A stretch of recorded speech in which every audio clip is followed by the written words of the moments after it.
Standard deduction versus itemized deduction, aka short form versus long form. As I've mentioned in previous videos, the standard deduction is simply the dollar amount that will be taxed at 0%. That's also called filing short form. For example, standard deduction for filing single is $13,850, meaning that the first $13,850 that you make is tax-free. Standard deduction for married filing joint is $27,700, which means the first $27,700 of combined income is tax-free. Similarly, with head of household, your first $20,800 is tax-free.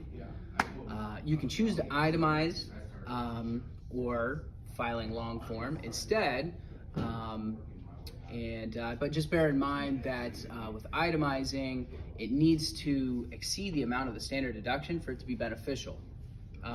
What can you claim when itemizing? Some people think that you can write off anything and everything, groceries, Christmas presents, gas, cigarettes, but the IRS has to specify it.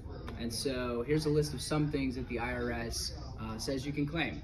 State and local income or sales tax, property tax, mortgage interest points, charitable donations, part of the amount that you paid for medical and dental expenses, lottery losses, caveat there, you can only write off the losses to the extent of your winnings.